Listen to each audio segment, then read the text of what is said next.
오늘은 지구의 나이에 대해서 이제 말씀을 드리겠습니다.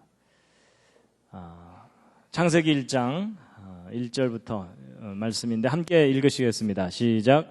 태초에 하나님이 천지를 창조하시니라.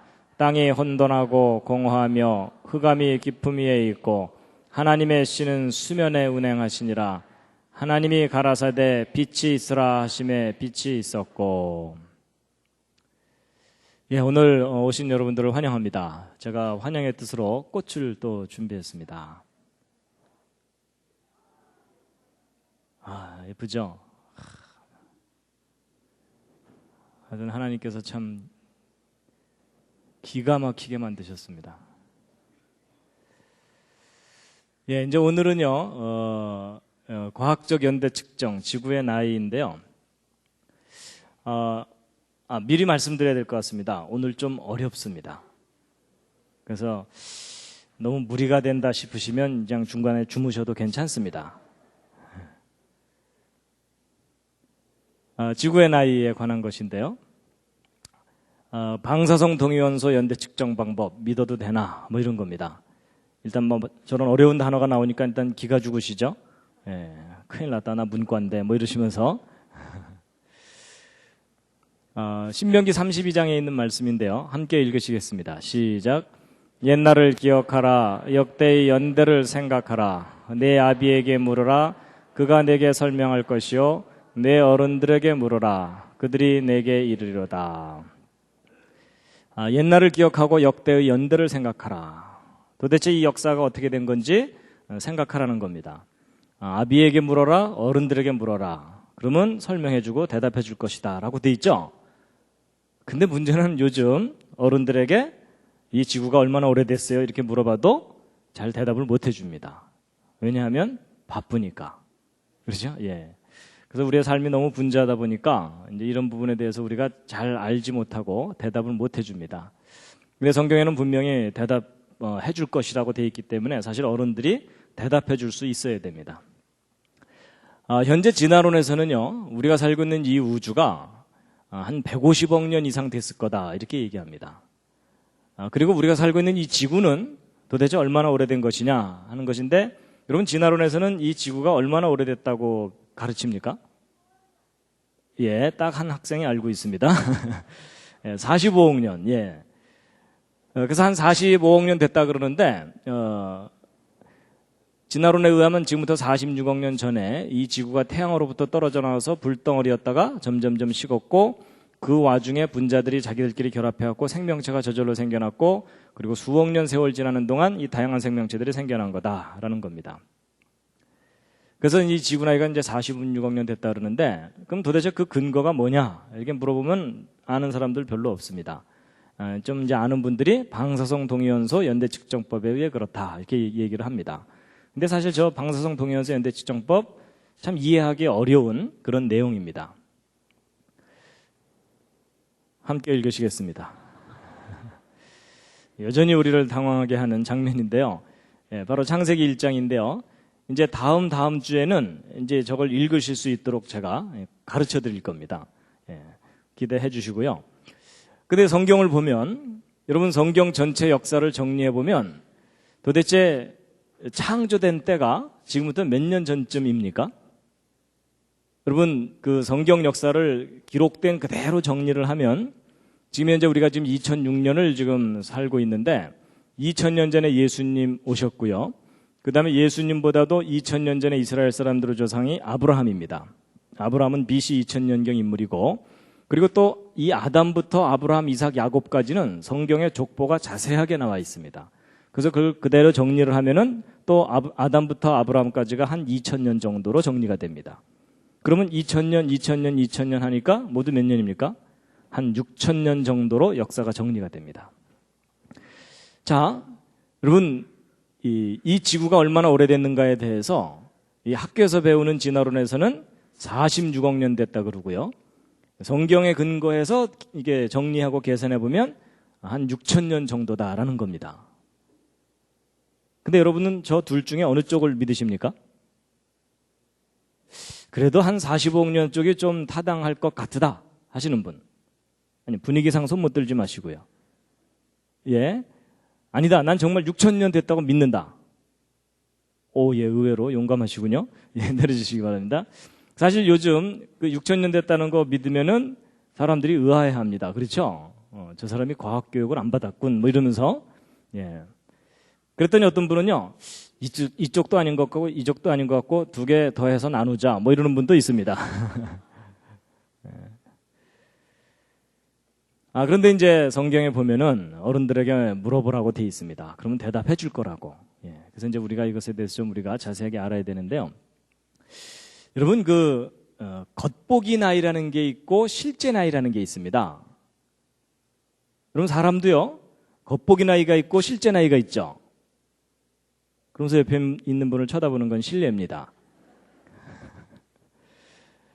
보통 그 학교에 가서, 이제 대학이나 이런 데 가서, 나이가 들어 보이길래 열심히 인사하고 다녔더니 나중에 알고 봤더니 후배더라. 이러면 굉장히 신경질이 납니다. 그렇죠?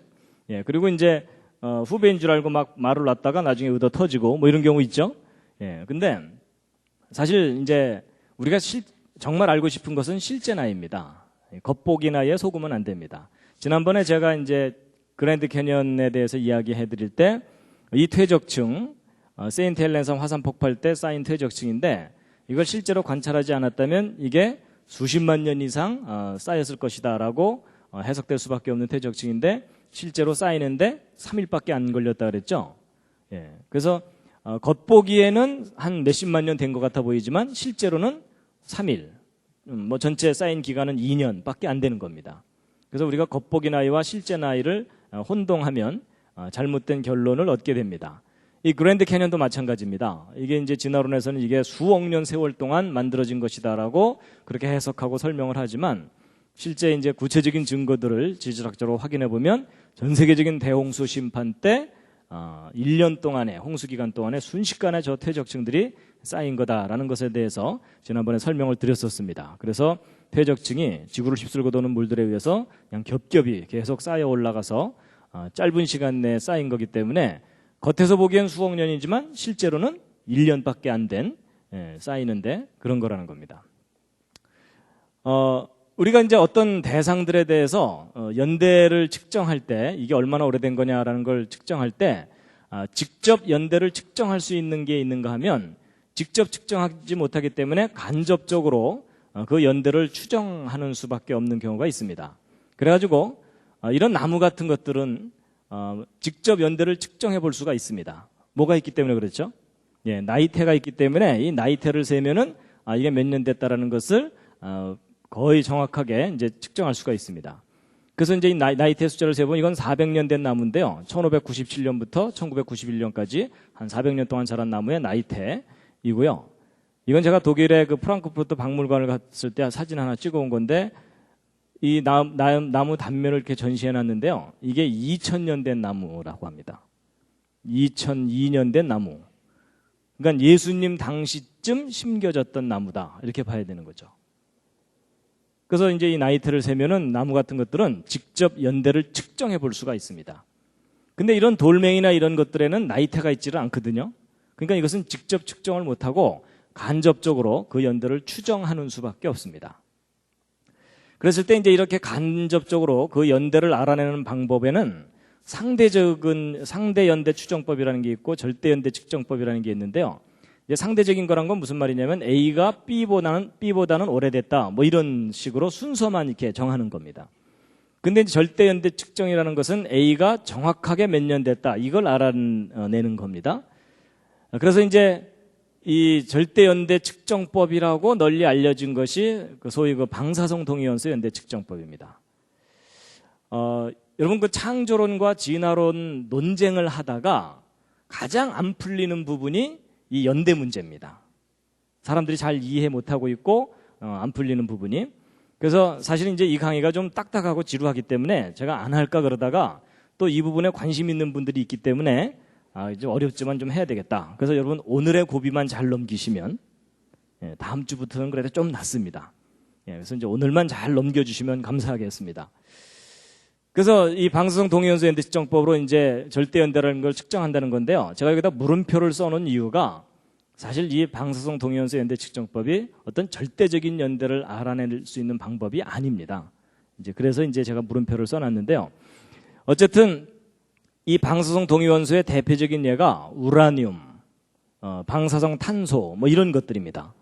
일단 막 상태가 좀 복잡하죠? 그렇죠? 예. 자, 지금부터 문과 분들은 좀 들어주시고 이과 분들은 잠깐 쉬셔도 괜찮겠습니다. 예. 여러분, 하나님이 창조하신 이 세상에는 수많은 물질들이 있는데 그런 물질의 가장 작은 단위가 원자입니다. 원자.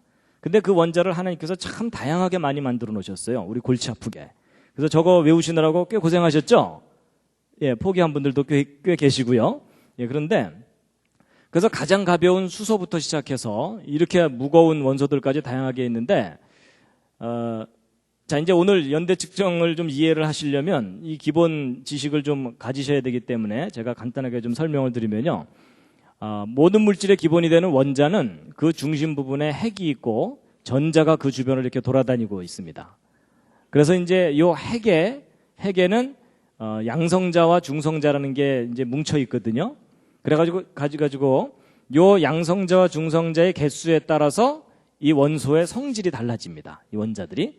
그래서 제일 가벼운 원소인 수소는 양성자 하나, 중성자 하나가 요 중심에 있고요. 그래서 이 양성자의 개수를 이제 원자 번호라 그러고 요 두 개 합친 것을 원자량, 그러니까 원자 하나의 무게 뭐 이렇게 얘기를 합니다. 지금 막 방언이 나오고 있죠? 네. 그 다음에 이제 탄소는 이 양성자 6개, 중성자 6개 이래가지고 이렇게 돼 있습니다. 그러니까 원자량이 12입니다. 원자 무게가. 그런 거 하면 예를 들어 이 우라늄이 있죠. 우라늄은 이 양성자가 92개, 중성자가 100개가 넘어요. 그래서 이 우라늄 원자 하나는 이 수소 원자 하나보다도 100배 이상 무거워요. 그래서 우라지게 무거워서 우라늄이라고 했는지는 잘 모르겠지만 뭐 하여튼 그렇습니다. 그래서 이제 이런 다양한 원소들이 이렇게 있는데 그 중에 이제 이 우라늄이라든지 이런 원소들은 자체적으로 불안정해가지고 저게 자꾸 분열을 해요. 그래서 다른 원소로 좀 가벼운 원소들로 이렇게 몸무게를 줄이는 그런 반응이 일어납니다. 그래서 저런 반응을 한꺼번에 갑자기 일으켜버리면 저게 핵폭탄이 되는 겁니다. 저걸 천천히 일으키면 거기서 열이 많이 나오거든요. 그래서 그 열을 이용해서 핵 발전을 하는 거고요. 요즘 큰 이슈가 되고 있는 그 핵 문제가 바로 이제 저런 원소들을 하나님께서 만들어 두셔서 그런 겁니다. 예. 그래서 이제 특히 이 우라늄이 그 동위원소라는 게 많거든요. 이 동위원소라는 게 뭐냐면 양성자 개수는 똑같은데 중성자 개수만 하나 둘씩 틀려가지고서 무게만 다르고 화학적인 성질은 똑같은 것을 이제 동위원소라고 얘기합니다. 아니, 모르셔도 괜찮습니다. 예. 그냥 이제 가장 기본적인 내용을 말씀드린 건데요. 그리고 이제 각 동위원소마다 반감기라는 게 있습니다. 자, 이 반감기라는 걸 이용해서 이제 연대를 측정한다고 하는 거거든요. 그래서 이제 이 반감기가 뭐냐? 이게 반쯤 감기 들었다 이런 뜻이 아닙니다. 그게 아니고 절반으로 줄어드는 데까지 걸리는 시간 이런 뜻입니다. 그래서 여러분 이런 우라늄들은요. 그 원소 자체가 불안정하기 때문에 자꾸 다른 원소로 변해가는데 최종적으로 납으로 변해갑니다. 그래서 이 우라늄 원자가 이만큼 있다가 절반 정도로 납으로 변하는데 걸리는 시간이 있거든요. 그걸 반감기라고 얘기합니다. 그래서 처음에는 우라늄만 100% 있다가 우라늄이 절반으로 줄어드는 데까지 걸리는 이 시간이 있겠죠. 이 시간을 반감기라고 합니다. 그래서 이제 100% 있다가 50%로 줄어들 때에 걸리는 시간이나 50% 있다가 25%로 줄어드는 데까지 걸리는 시간이나 희한하게도 시간이 똑같이 걸려요. 그래서 항상 어떤 상태에서 절반으로 줄어드는데 걸리는 시간을 반감기라고 얘기합니다. 일단 요걸 아셔야 연대 측정 원리를 아시게 되기 때문에 말씀을 드리는 건데요. 근데 여러분 저게 어려운 게 아닙니다. 지금 이 강의에도 반감기가 있습니다. 처음에 시작할 때는 일단 끝까지 들어보자 하고서 다 눈을 뜨고 계시다가 이제 20분쯤 지나면 절반 정도가 기절을 하십니다. 그리고 또 한 20분 지나면 그 중에 또 절반이 기절을 하시고, 하여튼 이렇게 되는 거 아시죠? 그런 걸 반감기라고 합니다.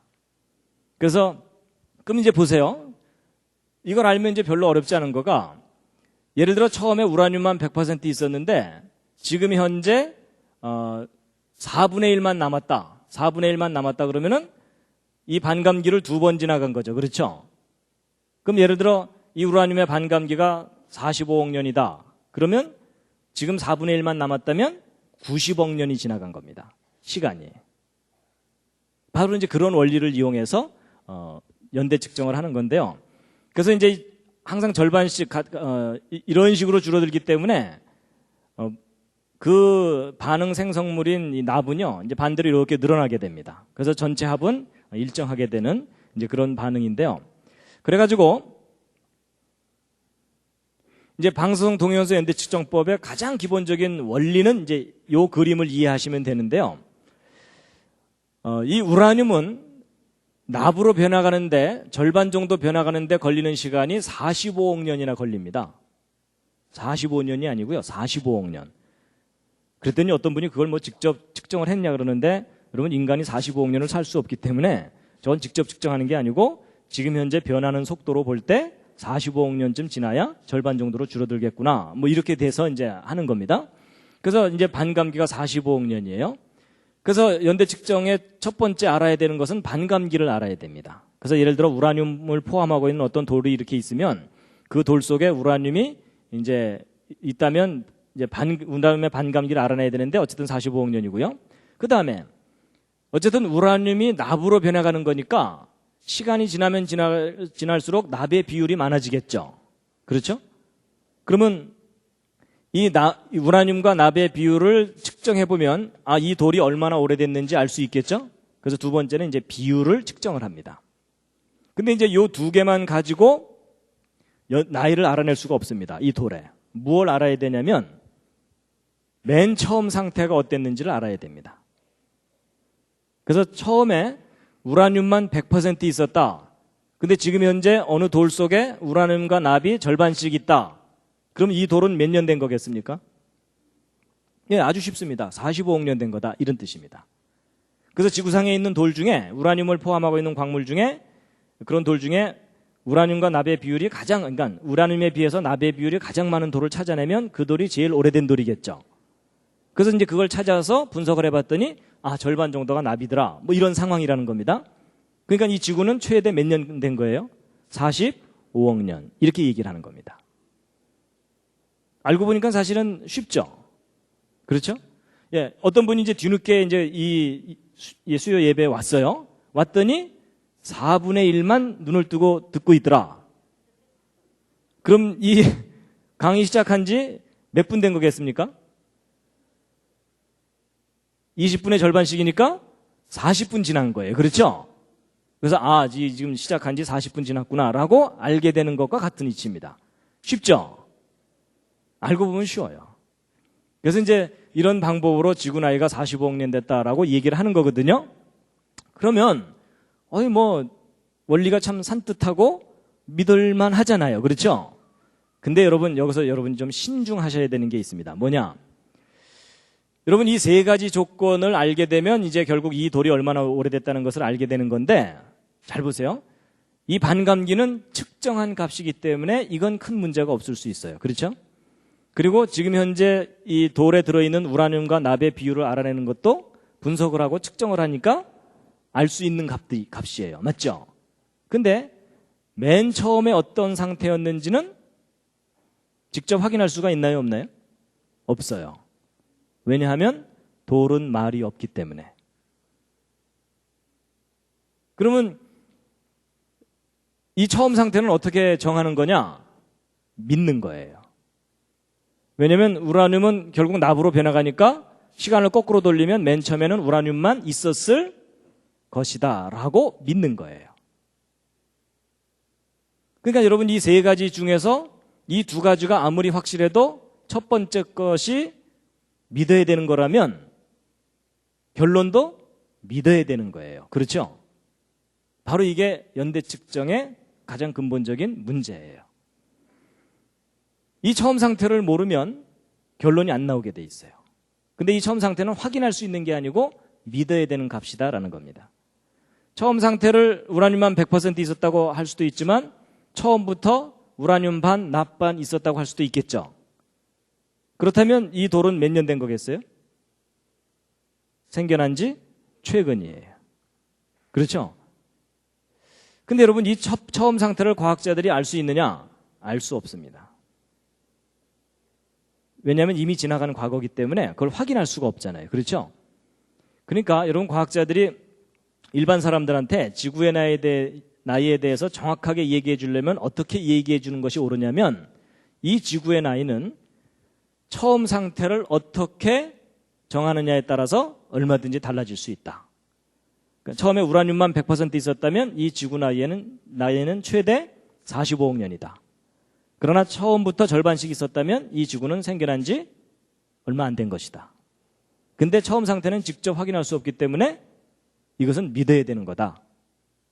그래서 지구 나이는 최근에서 최대 45억 년까지 중에 어느 한 연대일 것이다 라고 얘기를 해줘야 정확하게 표현해 주는 거예요. 근데 지금 현재 과학자들이 이 둘 중에 어느 상태를 믿고 있을까요? 100%만 있었을 때를 믿고 있어요. 그래서 최대값을 사람들에게 얘기해 주고 있는 겁니다. 근데 왜 최대값을 얘기해 주느냐? 왜냐하면 왜 그럴까요?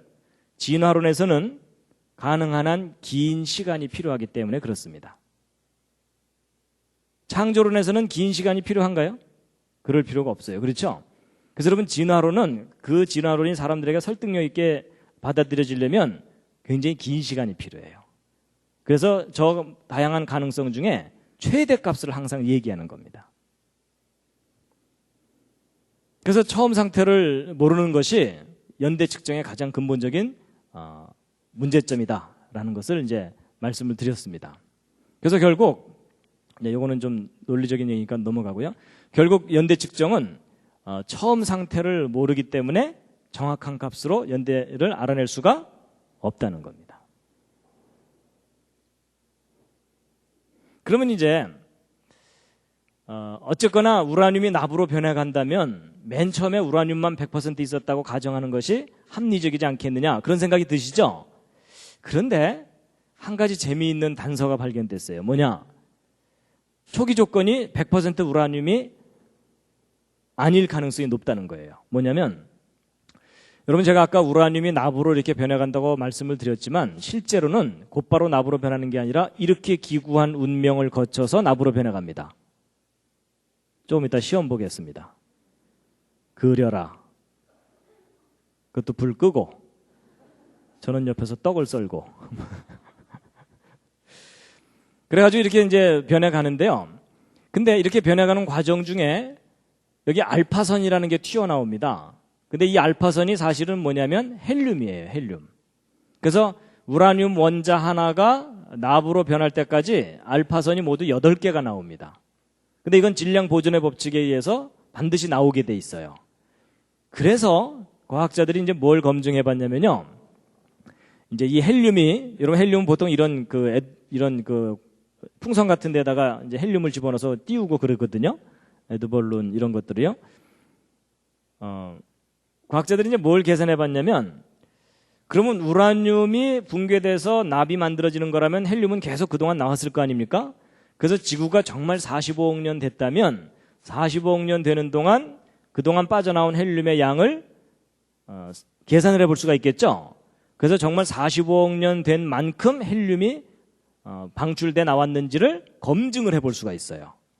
그래가지고 제가 이제 그 이해를 쉽게 하기 위해서 상대적인 숫자로 말씀드리겠습니다.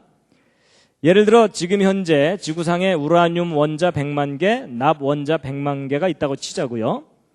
그러면 진화론의 주장대로라면 이 지구가 45억 년 전에 우라늄만 100% 200만 개가 있었겠죠. 그러면 이제 45억 년 지나는 동안 이제 100만 개의 납이 생긴 거겠죠. 근데 여러분, 아까 우라늄 원자 하나당 우라늄이 납으로 하나 변하는 거에 해당돼서 헬륨이 몇 개가 방출된다 그랬냐면 8개가 방출된다 그랬어요. 그렇죠? 예, 8개가 방출된다 그랬는데 그렇게 본다면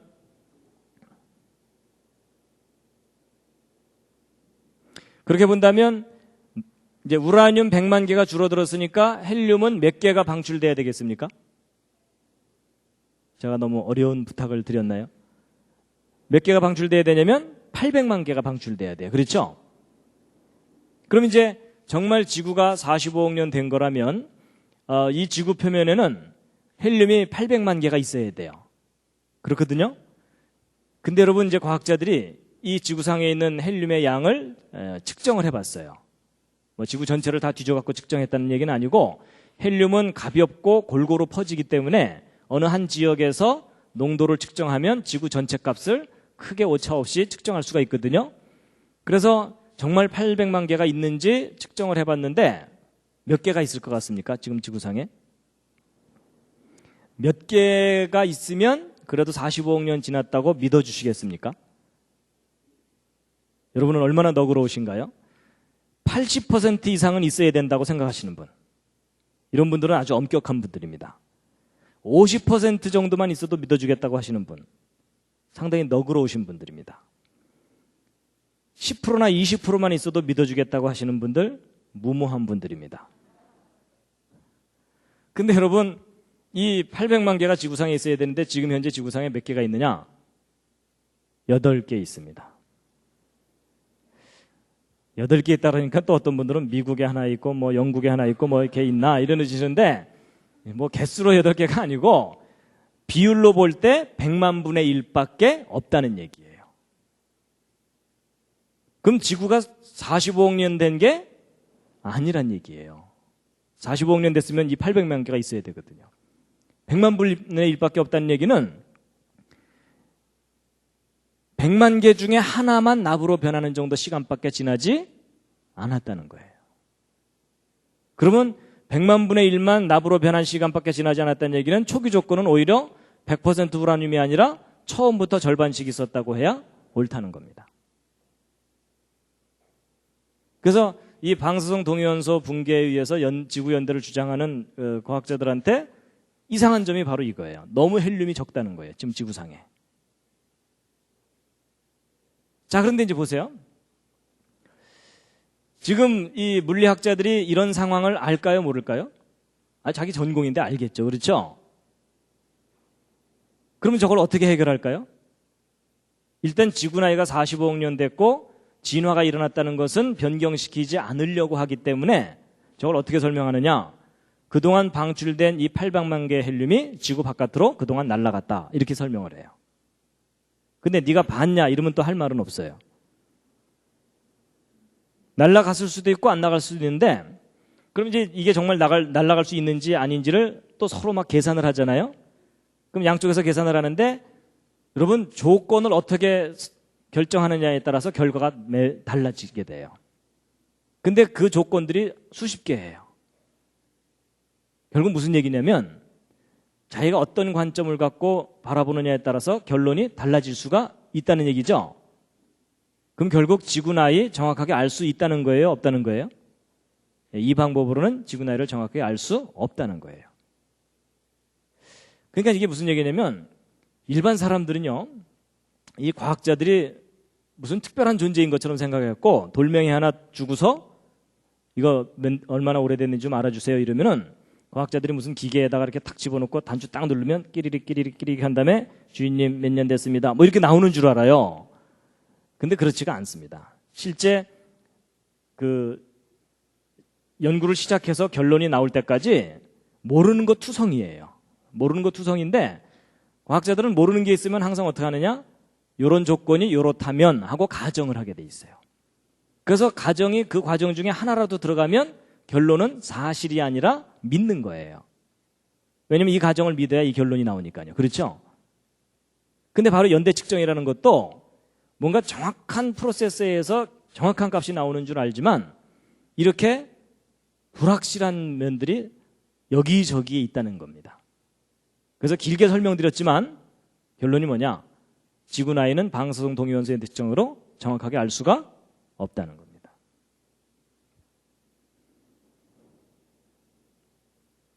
그런데 이제 이런 면은 있습니다. 우리가 확인한 사실만 가지고 결론을 내릴 때가 그 결론이 그래도 가장 믿을 만한 거겠죠. 그렇죠?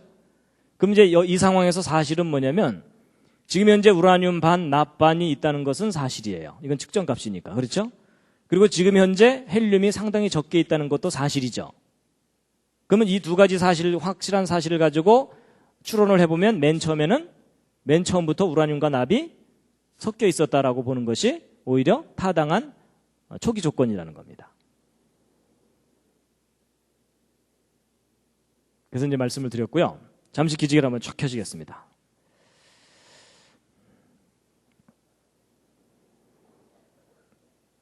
역시 오늘은 어렵죠? 예, 그냥 집에서 잘 걸 뭐 이러는 분들도 있으실 겁니다. 자, 좌양좌하셔서 옆에 있는 분 안마를 시원하게 해드리겠습니다. 좌양좌하셔서요.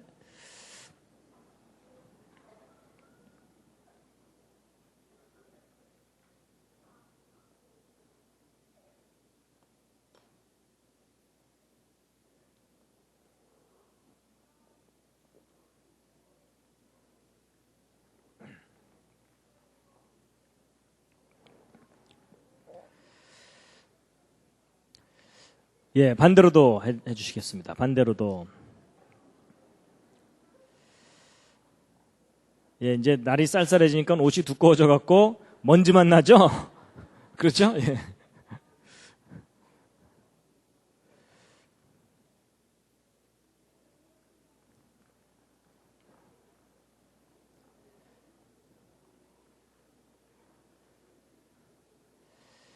예.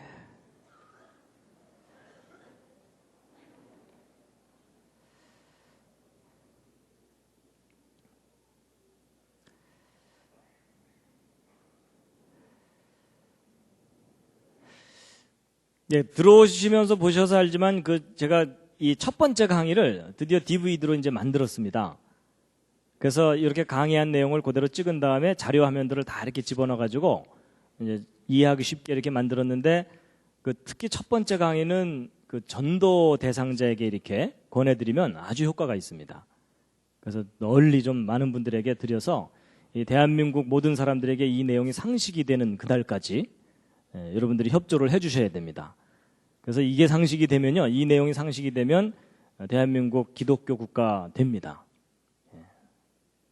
거의 뭐 안 믿는 표정들이신데. 자, 이제 근데 이런 겁니다. 여러분 이제 앞에까지 얘기한 것은 어느 정도 이론적이고 논리적인 얘기였고요. 여러분 아무리 좋은 논리도 실제 적용했을 때 맞아야만 돼요. 맞죠? 그래서 이제 방송 동영상 연대 측정 원리는 이게 만들어져 있지만 그걸 실제 현장에 적용했을 때 맞아야 그 방법이 옳은 거잖아요. 그렇죠? 그래서 이제 실제 이 그랜드 캐년에 대해서 연대 측정한 결과를 예로서 말씀을 드리겠습니다. 정말 방송 동영상 연대 측정 방법이 믿을 만한지요? 여러분 이 그랜드 캐년은 지난번 말씀드린 대로 이게 이제 쌓인 후에 깎여나가고 뭐 이런 과정을 되풀이한 건데 일단 이 처음에 퇴적층이 이렇게 쫙 쌓였다가 한번 깎여나갔어요. 그렇죠? 깎여나가지고서 이제 선캄브리아계 퇴적층이 이렇게 지금 있고요. 그 다음에 이제 대홍수 때 다시 퇴적층이 쌓인 거예요. 그렇다가 홍수 이후에 호수가 뻥 터지면서 그랜드 캐년의 계곡이 푹 깎여나갔다 이런 말씀을 드렸죠. 그래서 단계적으로 보면 이제 이렇게 형성된 것인데 그런데요. 이 선캄브리아계가 이제 고생된데 이 그랜드 캐년의 주 퇴적층이 쌓인 기간은 한 3억 년쯤이라고 이렇게 보고 있습니다. 그래서 이 그랜드 캐년에 대해서 이제 연대 측정을 해야 되는데 근데 이제 여러분 그런 거 아세요? 모든 암석에 대해서 동위원소 연대 측정을 하는 게 아닙니다. 일단 퇴적층에 대해서는 방사성 동위원소 연대 측정을 적용하지 않습니다. 자, 이게 무슨 말이냐? 일단 옆에 있는 분과 한번 상의해 보시겠습니까? 퇴적층에는 방사성 동위원소 연대 측정을 적용할 수 없다라는 말이 무슨 말인지 별로 상의하고 싶은 표정들이 아니십니다. 여러분 이게 무슨 말이냐면요. 이 퇴적층, 바로 이게 어디서부턴가 옮겨와서 쌓인 것을 퇴적층이라고 하는데, 여러분 보세요. 우리가 알고 싶은 건 뭘 알고 싶은 거냐면 이 퇴적층이 쌓인 때가 언제냐를 알고 싶잖아요. 그렇죠? 근데 이 퇴적층 속에 들어있는 이 우라늄이나 납은 퇴적될 때 쏙 들어가는 게 아니고 이 흙들이 옮겨오기 전부터 그 흙 속에 포함되어 있던 것들이에요. 맞죠? 그럼 이 동위원소들은 퇴적한 때부터 붕괴하는 게 아니고 여기로 오기 전부터 붕괴하고 있었기 때문에 얘네들이 알려주는 것은 퇴적 때부터의 연대가 아니라 여기 오기 전부터의 붕괴된 시점을 가르쳐 주는 거니까 정작 이 속에 들어있는 동위원소를 분석해봤자 퇴적 당시의 연대를 알 수 있는 게 아니죠. 그래서 여러분 퇴적층에 대해서는 퇴적암에 대해서는 방사성 동위원소 연대 측정 방법을 적용하지 않아요. 해봤자 의미도 없고. 그런데 그런 사실 모르셨죠? 근데 여러분 지구상에 있는 지구 표면에 있는 대부분의 암석은 뭐라고요? 퇴적암들이에요. 그리고 정작 우리가 알고 싶은 것도 퇴적된 연대를 알고 싶은 거예요. 근데 대부분의 퇴적암에 대해서는 측정을 직접 못해요. 참 아이러니한 일이죠. 그럼 이제 어떻게 해야 되느냐? 이 속에 있을 수 있는 어떤 화성암에 대해서만 합니다. 이게 마그마가 녹았다가 굳어진 거 있죠? 그런 것들에 대해서만 연대 측정이 가능해요. 그래가지고 이 그랜드 캐니언의 구조를 보면은요, 대부분은 다 퇴적층이기 때문에 이걸 직접 떼어내갖고 연대 측정하는 게 불가능하고, 여기 보시면은 이 산캄브리아기 퇴적층 중에 이 카르디나스 베이설트라고 하는 화성암이 있어요. 요거에 대해서 이제 연대 측정이 가능하고, 그 다음에 여기 용암이 이렇게 뿜어져 내려온 이런 게 있거든요. 이제 요거에 대해서만 연대 측정이 가능해요. 그래갖고 여기 보시면 여기 까맣게 흘러내린 거 있죠? 그러니까 이 용암은 계곡 파이고 난 다음에 흘러내린 거잖아요? 근데 요 밑에 있는 것은 이 퇴적층 형성됐을 때 이제 형성된 거겠죠? 그러니까 요 밑에 있는 요 카르디나스 베이설트라고 하는 것하고 요 위에 흘러내린 것 사이에는 진화론에 의하면 적어도 몇 년 이상 차이가 나야 되냐면 이 고생대 퇴적층 쌓이는 데만 3억 년 걸렸다 그러니까 적어도 3억 년 이상 연대 차이가 나야 되죠? 어느 쪽이 젊어야 됩니까? 요 위에 흘러내린 게 젊어야 되죠? 그래갖고 이제 요 두 샘플에 대해서 방사성 동위원소 연대 측정을 한 결과값이 바로 요 값들인데 요걸 좀 크게 좀 해가지고 크게 해서 이제 그 연대를 알려드리면요. 일단 여기 있는 카르디나스 베이설트라고 하는 이 암석에 대해서 연대 측정을 여러 가지 방법으로 해봤더니 평균 10억 년보다 약간 아래예요. 그렇죠? 그러면 여기 흘러내린 이 용암은 이것보다는 적어도 몇 억 년 젊어야 되죠. 그렇죠? 그러니까 대략 5억 년 근처의 연대가 나와야 되겠죠?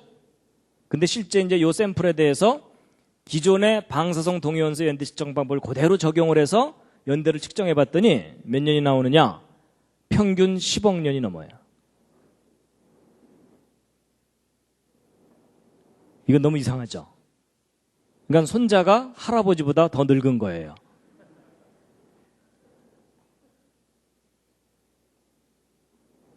여러분이 보시기에도 너무 황당한 결과가 나온 거죠? 근데 이건 실제 측정한 값들이에요. 근데 이런 결과가 나온다는 거 전혀 모르셨죠? 근데 왜 저렇게 엉뚱한 결과가 나오느냐? 아까 말씀드린 대로 방사성 동위원소 연대 측정법의 기본 가정에 문제가 있는 거예요. 그래서 아주 단적인 예가 알려주듯이 이런 방사성 동위원소 연대 측정 방법으로는 몇억 년, 몇십억 년이라는 나이를 직접 알아낼 수가 없습니다.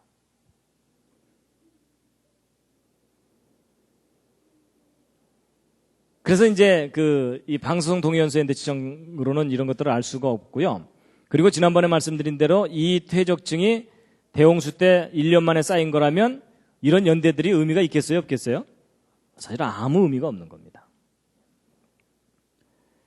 이제 그 이유가 바로 이제 이 초기 조건, 이 처음 상태가 어땠느냐에 대해서 모르기 때문입니다. 그래서 이 방사성 동위원소 연대 측정법은요, 측정법이 아닙니다. 추정하는 겁니다. 그나마 수많은 모순들을 안고 있는 그런 방법입니다. 그럼 이제 여러분이 한 가지 궁금한 게 있을 텐데요. 뭐냐면 신문이나 텔레비전이나 이런데 가끔 뭐 이런 거 나와요. 뭐 몇 억 년 전 화석이 발견됐다. 뭐 이런 거 있죠. 그럼 이제 사람들은 그런 발표를 들으면 무슨 생각을 하냐면 과학자들이 어련히 알아서 방사성 동위원소 연대 측정으로 그 화석에 대해서 연대를 측정했겠거니 이런 생각하시죠? 그건 너무 아니란 생각입니다. 여러분, 과학자들이 절대로 화석의 연대를 직접 측정할 수 없습니다. 여러분, 아까 제가 말씀드린 대로 이 그랜드 캐니언의 퇴적층은 직접 연대 측정 못한다 그랬죠. 그리고 또 뭐가 있냐면 이런 물고기 화석이나 이런 것들은요, 저런 화석들 속에는 몇 억 년의 연대를 측정할 수 있는 동위원소가 들어있지 않아요. 기껏 들어있어봤자 탄소 동위원소인데 그 탄소 동위원소는 기껏해야 10,000년 이상을 넘어갈 수가 없어요. 측정 결과의 정확도가. 그렇거든요. 근데 보통 이런 그랜드 캐니언 속에 들어있는 이 물고기 화석 같은 것들은 진화론에 의하면 몇 억 년 전 것들이거든요. 그러니까 도저히 이 화석도 직접 측정을 못하고 이 퇴적암도 직접 측정을 못해요. 그러면 도대체 이 박물관에 전시되어 있는 뭐 고생대 무슨 기 몇 억 년 이건 도대체 어떻게 결정하는 거냐? 제가 기본 그 방법을 알려드리면 이런 겁니다. 예를 들어 화석학자들한테 가서 이 물고기 화석이 도대체 몇 년이나 된 겁니까? 라고 물어보면 그 화석학자가 이제 뭐라고 대답할 거냐면 이것은 직접 연대 측정을 못하고요. 이 물고기 화석이 그랜드 캐니언의 퇴적층 중에 요 퇴적층쯤에서 나왔는데 이 퇴적층은 이 퇴적 순서상 고생대 무슨 기에 해당되기 때문에 대략 한 3억 년 전쯤 퇴적층입니다.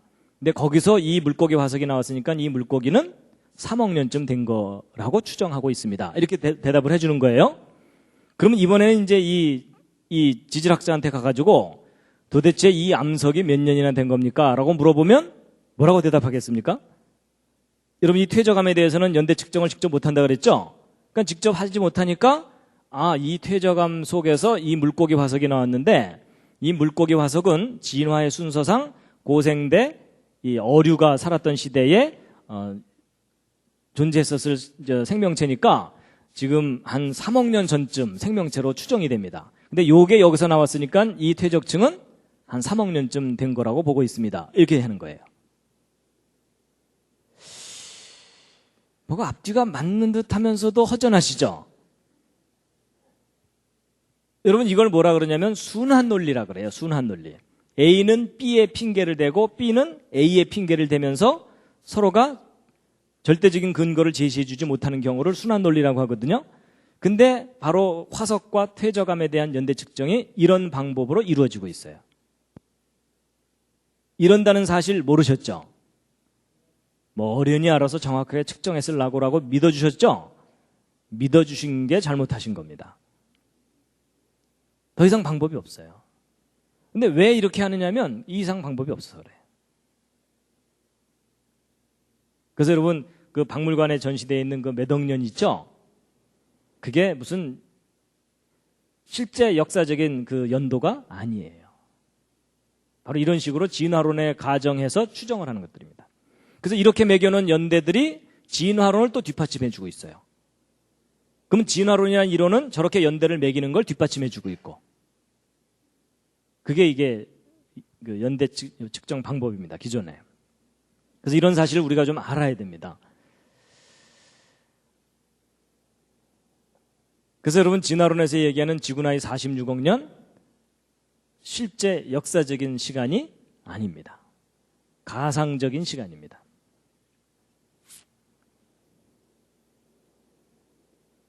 그동안 너무 믿어주셨습니다.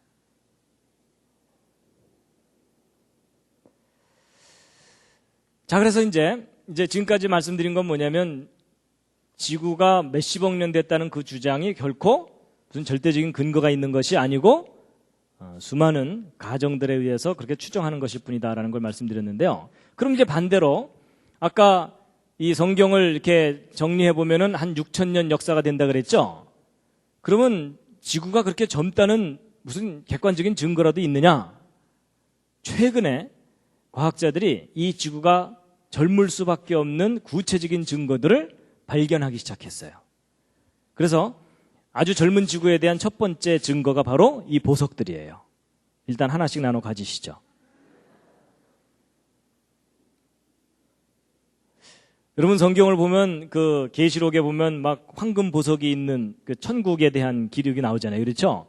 그래서 하나님께서도 이 보석을 참 귀하게 이제 생각하시고 또 그렇게 이제 표현을 하시는데, 근데 놀랍게도 저 보석 속에다가 하나님께서 기가 막힌 증거를 넣어두신 거 아세요? 최근에 이제 과학자들이 그걸 발견했는데요. 젊은 지구의 증거를 넣어두셨어요.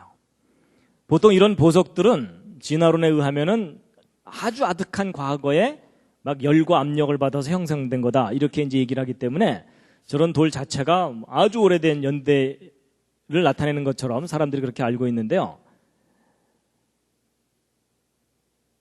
일단 구경부터 하시죠. 근데 이런 보석 종류가 기본적으로 지르콘이라고 하는 암석이거든요. 그래서 지르코늄, 실리콘, 산소 이런 것들이 막 복합적으로 이렇게 결합이 돼가지고서 이런 결정체를 이루는 겁니다. 그런데 최근에 과학자들이 이제 어떤 걸 발견했냐면, 이런 지르콘이라고 하는 이런 보석들 속에 우라늄 원자들이 아주 미세하게나마 들어있다는 것을 알게 됐어요. 그래갖고 이 속에 들어있는 이 우라늄이 시간이 지나면서 붕괴되면서 헬륨을 방출시키거든요, 이렇게. 그런데 놀라운 사실은 이런 것들이 막 몇 억 년 이상 됐다고 사람들이 그렇게 생각해 왔었는데, 몇 억 년 전에 이게 정말 존재했었다면 그동안 방출된 헬륨은 원자 크기가 너무 작기 때문에 아주 쉽게 저 암석 바깥으로 빠져나가요. 그러면 저런 돌이 정말 수억 년 세월 지난 거라면 저 속에는 그동안 방출된 헬륨이 남아있질 않고 대부분 다 슬슬슬 빠져나가 있어야 돼요. 근데 최근에 어떤 것들이 발견됐냐면, 이제 15억 년쯤 됐을 거라, 15억 년 전에 만들어졌을 거라고 하는 이런 이 보석 속에서 상당량의 헬륨이 남아있는 게 확인이 되고 있어요. 그럼 무슨 얘기냐면요, 이게 만약에 정말 이런 보석이 수십억 년 전에 만들어진 것이라면 이 우라늄이 붕괴되면서 방출되는 이 헬륨이 비교적 짧은 시간에 빠져나가 버리거든요. 그럼 지금 현재 이런 돌 속에는 헬륨이 있을 수가 있어요, 없어요? 거의 없어야 돼요. 맞죠? 근데 지금 현재 이런 돌 속에 상당한 헬륨이 발견되고 있거든요. 그렇다는 얘기는 얘네들이 방출돼서 빠져나가기 시작한 지 얼마 안 됐다는 뜻입니다.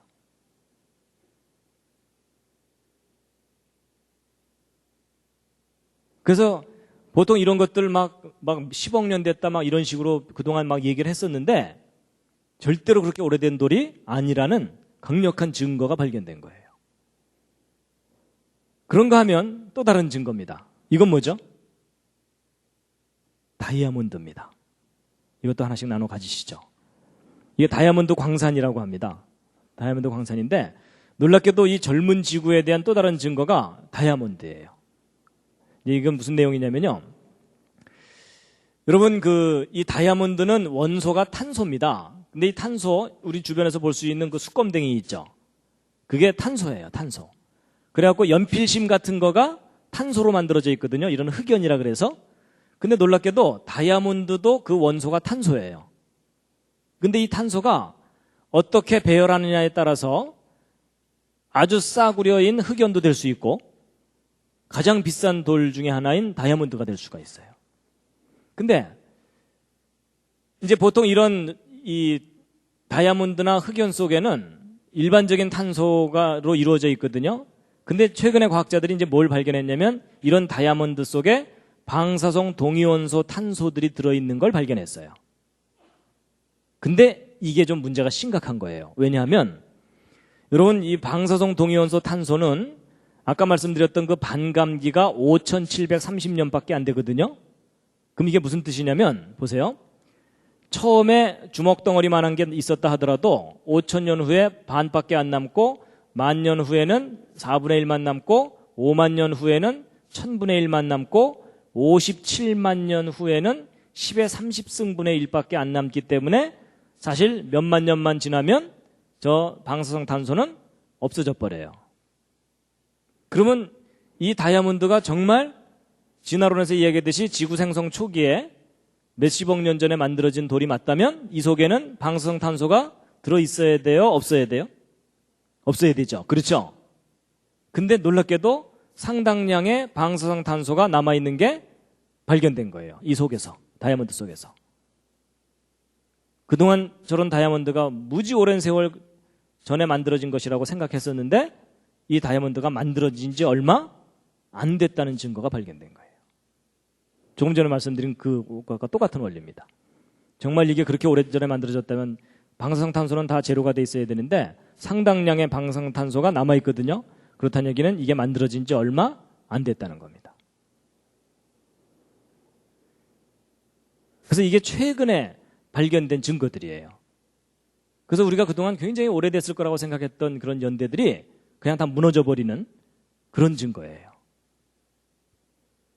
그래서 여러분, 하나님께서 이 세상을 창조하신 지 얼마 안 됐습니다. 그 다음에 이제 거의 이제 한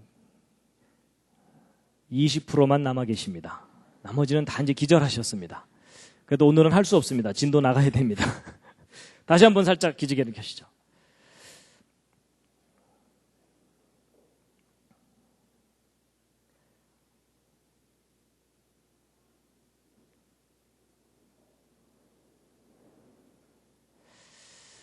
그 다음에 이제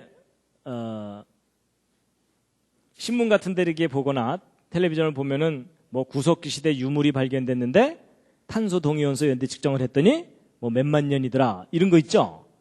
인간의 유골도 발견을 했는데 뭐 직립원인의 유골을 발견했는데 뭐 그게 뭐 몇십만 년 됐다 뭐 이런 얘기들을 하잖아요. 그랬을 때 이제 도대체 그런 유물들에 대해서 연대를 매기게 되는데 보통 이제 방사성 탄소를 이용해서 연대를 매긴다 그래요. 그럼 이제 사람들이 그런 말들을 다 믿어주는데 이제 그 원리를 좀 아시고 나면 그게 결코 믿을 만한 게 아니라는 것을 아실 수가 있는데요. 여러분, 탄소 동위원소 연대 측정법은 이제 원리가 뭐냐면요. 여러분, 공기 중에 질소가 있죠. 그렇죠? 여러분, 이 공기 중에는 산소가 20%, 질소가 80% 이렇게 있습니다. 근데 질소는 우리가 아무리 마셔도 우리 몸으로 들어오질 않고 그냥 얘는 들락날락만 하고 산소만 이제 우리 몸속에 흡수됐다가 그러는 거거든요. 근데 공기 중에 이렇게 질소가 있는데 이런 질소가 우주선을 맞으면 우주선이라 그랬더니 어떤 분이 뭐 챌린저하고 충돌했나 이러는데 그런 우주선이 아니고 우주의 어떤 강한 빛들이에요. 그런 빛들을 맞으면 얘네들 중에 핵가닥 해가지고서 탄소로 변하는 경우가 있어요.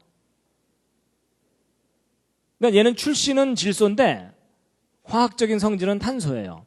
근데 이제 질소가 탄소로 변했기 때문에 얘는 방사성 탄소예요. 그런데 이런 탄소가 산소하고 결합해서 CO2를 만든 다음에 광합성을 통해서 식물 속에 흡수가 되거든요. 그럼 이렇게 흡수된 이런 식물을 이런 말이나 이런 초식 동물들이 뜯어 먹으면 이 몸속에 방사성 탄소들이 저렇게 들어가겠죠. 그렇게 이제 그래서 얘가 이제 살아있는 동안에는 먹고 배설하니까 몸 안의 농도가 일정하게 유지되다가 얘가 죽고 나면 어떻게 되겠어요? 더 이상 들어오는 방사성 탄소는 없는데 얘는 시간이 지날수록 점점 붕괴되어 가거든요.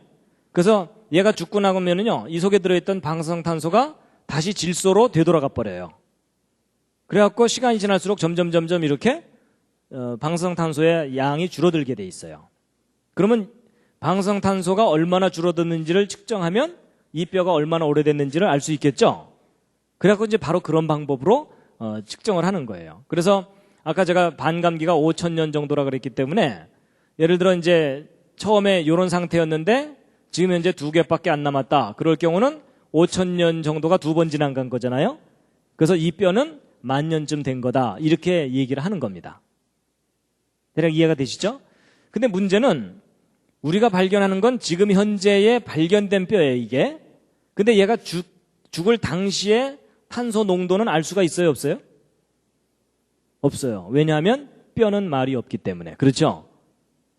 그럼 도대체 이제 얘가 죽을 당시에는 방사성 탄소가 어느 정도 농도로 있었겠느냐를 알아내야 되는데 직접 알 수가 없으니까 어떻게 가정을 하냐면 지금 현재 살고 있는 말 뼈 속에 방사성 탄소가 얼마나 들어있는지를 알아내갖고 얘도 죽기 직전에는 이런 농도였을 거라고 가정을 하는 거예요.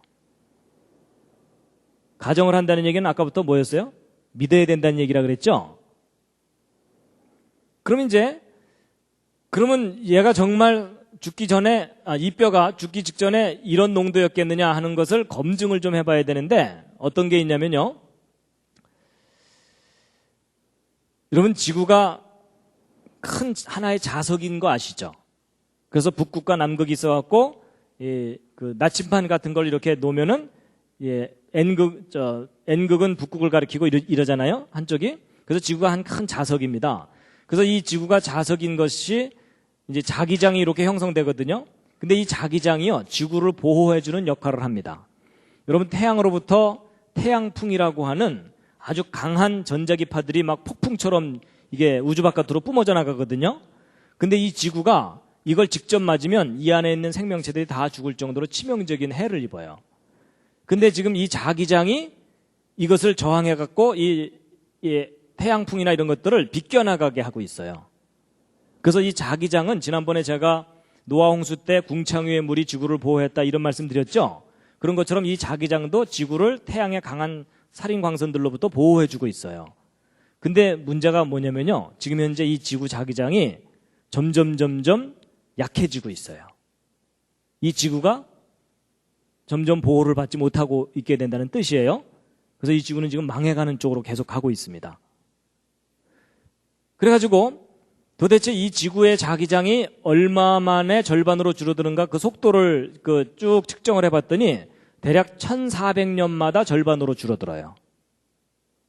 그러니까 지금 현재 1가우스 정도의 지구 자기장이라고 한다면 1400년 전에는 2가우스, 2800년 전에는 4가우스 이 정도로 강했던 거예요. 그러니까 한 3000년 전만 해도 4배 정도로 자기장이 강했기 때문에 자기장이 강하면은 지구를 더 잘 보호해 줄 수 있겠죠? 근데 3000년 전에 지구 자기장이 4배로 강했다면 왜 지구 바깥에서 들어오는 강한 전자기파들이 상당히 많이 막아지죠. 그 자기장이 강하면 이 강한 광선들이 지구 쪽으로 못 들어오기 때문에 이 질소가 방사성 탄소로 변하는 비율이 작게 돼요. 그러면 지금부터 3000년 전만 하더라도 이 방사성 동위원소가 대기 중에 아주 희박했던 거예요. 엷었던 거예요. 그러면 지금부터 2,000~3,000년 전에 죽은 동물의 몸속에 들어있던 방사성 탄소는 원래 적었던 거죠. 그렇죠? 근데 문제는 지금 우리가 어떻게 계산을 하냐면 지금 현재 살고 있는 말뼈 속에 들어있는 방사성 농도는 상당히 높거든요. 근데 지금 현재 값을 초기 조건으로 했기 때문에 굉장히 오래된 것처럼 계산이 된다는 뜻이에요. 그래서 바로 이런 것들이 이 과정 속에 들어있기 때문에 방사성탄소 동위원소를 분석해가지고 연대를 정확하게 측정한다는 일이 그렇게 정확한 값이 아니라는 겁니다. 그래서 이제 한 가지 어떤 재밌는 걸 말씀드릴 거냐면요. 공룡 화석을 방사성 탄소를 이용해서 연대를 측정해 본 거예요. 근데 이제 이게 좀 문제가 심각한 겁니다. 뭐냐? 여러분, 공룡은 진화론에 의하면 수천만 년 전에 멸종한 동물이에요. 맞죠? 그러면 수천만 년 전에 멸종한 그 공룡 뼈 속에 탄소가 들어있었다 하더라도 아까 말씀드린 대로 방사성 탄소는 반감기가 5000년밖에 안 되니까 몇만 년만 지나면 거의 제로가 된다 그랬죠? 그러면 정말 이 공룡 뼈가 수천만 년 전에 죽은 뼈라면 이 방사성 탄소는 이 공룡 뼈 속에 남아 있어야 돼요? 없어야 돼요? 당연히 없어야 돼요. 맞죠? 그건 엄연한 사실이죠. 진화가 맞다면, 진화론의 주장이 맞다면. 근데 놀랍게도 아크로켄토사우루스라든지 알로사우루스, 아주 유명한 공룡들이거든요. 이 공룡 뼈들에 대해서 방사성 탄소 연대 측정을 해봤더니 36,000년, 25,000년, 23,000년 이런 연대가 나왔어요. 그럼 여러분, 이렇게 연대값이 측정이 됐다는 얘기는 저 공룡 뼈 속에 뭐가 들어있다는 얘기예요? 방사성 탄소가 들어있으니까 측정한 거잖아요. 그렇죠? 이게 엄청난 모순인 거 아시겠죠? 정말 공룡이 수천만 년 전에 멸종한 게 맞다면 절대로 이런 결과는 나오면 안 되는데 이런 결과가 나왔다는 얘기는 거꾸로 생각해야 돼요. 이 공룡들이 죽은 지 얼마 안 됐기 때문에 공룡뼈 속에 탄소 동위원소가 남아있는 거예요. 이건 실제 측정되는 값들이에요. 그러면 이제 이 측정한 연대값은 맞는 거냐? 그건 일단 아니에요. 아까 말씀드린 대로 저런 측정값들이 초기 조건을 잘못 설정했기 때문에 부풀려지는 연대들입니다. 실제로는 저렇게 몇만 년 된 뼈는 아니에요. 성경이 옳다면은 몇천 년 이내의 뼈들이에요. 그래갖고 이제 미국에서요, 이 창조론 과학자들이 재미있는 장난을 친 적이 있어요. 무슨 장난을 쳤냐면, 공룡뼈를 발견한 다음에 그 아주 유명한 대학의 그 방송 동영상 분석하는 곳에다가 보냈어요. 연대 측정 좀 해달라고. 그런데 이 뼈가 공룡뼈라는 얘기는 안 했어요. 왜 안 했을까요? 그걸 얘기하지 말아야지 객관적으로 공정하게 측정을 해줄 거 아니에요. 그렇죠? 이거 공룡뼈라고 하는 순간 그 측정하는 사람들이 무슨 선입견을 갖겠어요? 이건 중생대에 죽은 거니까 이러면서 선입견을 가지면은 정확한 측정을 못 하잖아요. 그래서 여러분 이런 것들을 뭐라 그러면 블라인드 테스트라 그래서 그 여름에 한참 더울 때 코카콜라, 펩시콜라 지나가는 사람 붙잡아 놓고 눈 가리게 한 다음에 마셔보세요. 어느 게 맛있어요? 뭐 이런 거 하는 거 있죠? 눈을 왜 가리죠? 예, 선입견을 없애야지 공정하게 어느 쪽이 맛있는지를 얘기해 줄 테니까요. 맞죠? 그래서 바로 공정하게 무언가를 하기 위해서 하는 것을 이 블라인드 테스트라고 하거든요. 바로 이제 그걸 해본 거예요. 그래갖고 우리가 이 뼈가 무슨 뼈인지 모르겠지만 이 뼈 연대를 좀 측정해달라 하고 정중하게 편지를 해서 샘플을 보냈어요. 보냈더니 얼마 후에 답장이 왔어요. 답장이 왔는데 그 결과값이 이 값들하고 비슷해요. 10,000년 내외예요.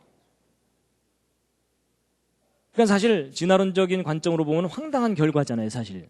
그래갖고 이제 다시 편지를 또 보냈어요. 뭐라고 보냈는지 아세요? 우리가 보낸 뼈가 공룡뼈지롱 이러면서 보낸 거예요.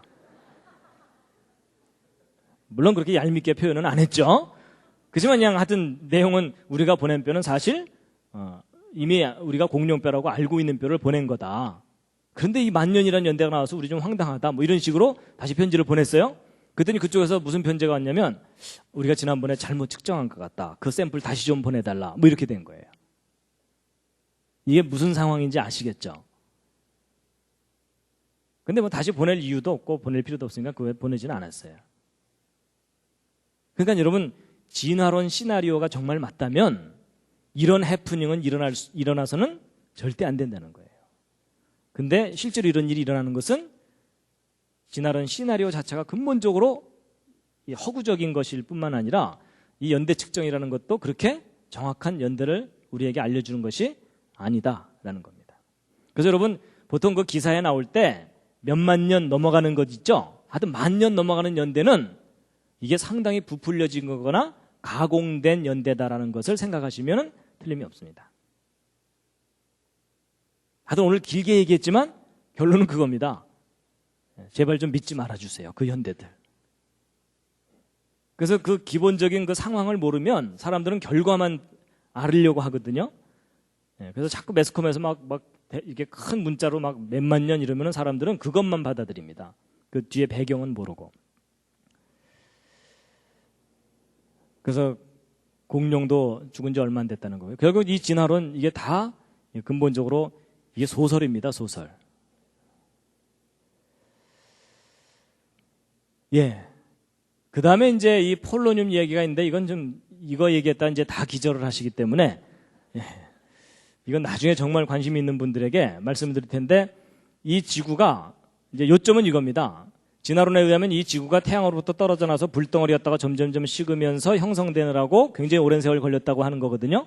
근데 그게 이 시나리오가 근본적으로 틀렸다는 증거가 발견됐어요. 하여튼 제가 그거 자세하게 설명드리면 이제 다 기절하시니까 제가 이거는 좀 넘어가겠습니다. 예, 뭐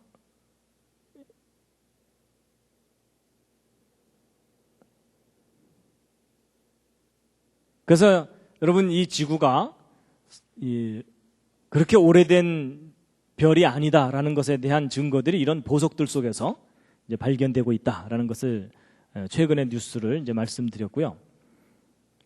그래서 진화론에서 얘기하는 그 연대들이 이제 잘못된 것이고, 그리고 지난번에 이제 그 제가 인구 증가 계산해 드렸었죠.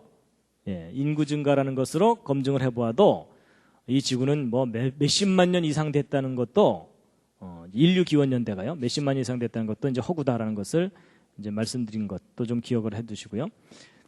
그다음에 이제 역사에 대해서도 지난번 인류 기원 얘기할 때 우리는 하도 진화론 교육을 받다 보니까 구석기 시대가 막 따로 있었다 이렇게 생각하는데 그게 아니라 원시와 문명은 항상 공존해 왔던 거다. 이런 모든 것들을 종합해서 볼 때 결국 인류의 역사, 지구의 역사, 생명의 역사가 진화론에서 얘기하는 그런 연대들이 절대 아니라는 겁니다.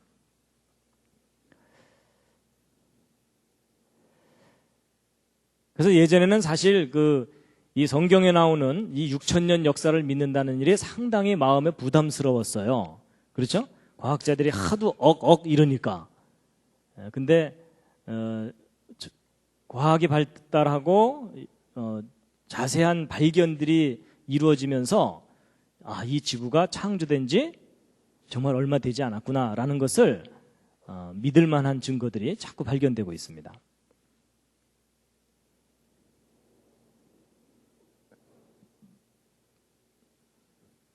자, 베드로서 3장에 있는 말씀인데요. 함께 한번 읽으시겠습니다. 시작. 먼저 이것을 알지니 말세에 기롱하는 자들이 와서 자기의 정욕을 조차 행하며 기롱하여 가로되 주의 강림하신다는 약속이 어디 있느뇨? 조상들이 잔후로부터 만물이 처음 창조할 때와 같이 그냥 있다 하니 이는 하늘이 옛적부터 있는 것과 땅이 물에서 나와 물로 성립한 것도 하나님의 말씀으로 된 것을 저희가 잊으려 함이로다. 여러분 베드로서를 보면요, 사람들이 나중에 조롱을 한다는 겁니다. 그냥 오래전부터 있었던 것처럼 앞으로도 계속 될 텐데 뭐 언제 끝이 있고 뭐 이러겠느냐. 그냥 호박 같은 세상 둥글둥글 그냥 살자. 이러면서 이제 성경을 기록된 그대로 믿는 사람들에 대해서 조롱을 할 건데 마지막 때에 그런 일이 나오는데 그렇지 않다는 겁니다. 분명히 하나님께서 이 세상을 물로 심판하신 일이 있었고 이제 마지막 때에는 불로 심판을 하신다. 그래서 우리는 이 지구가 시작이 있고 종말이 있다는 겁니다. 함께 읽으시겠습니다. 시작. 이로 말미암아 그때 세상은 물의 넘침으로 멸망하였으되 이제 하늘과 땅은 그 동일한 말씀으로 불사르기 위하여 간수하신 바 되어 경건치 아니한 사람들의 심판과 멸망의 날까지 보존하여 두신 것이니라. 그래서 오늘 진화론에서는 46억 년 됐다고 주장했는데 과연 그게 믿을 만한 것인가에 대해서 말씀드렸고요. 그 다음에 이 성경에 정리를 해보면 6,000년이라는 아주 짧은 창조 연대가 나오는데 이건 믿을 만한 근거가 있느냐 하는 것인데요. 46억 년 됐다는 것이 결코 믿을 만한 게 아니다라는 걸 말씀드렸고 또 지구가 아주 젊다는 증거들을 과학자들이 구체적으로 발견하기 시작했다라는 말씀을 드렸습니다. 그래서 오늘 과학적 연대 측정에 대해서 말씀드렸는데 좀 힘드셨죠? 서로 옆에 있는 분들에게 수고하셨습니다.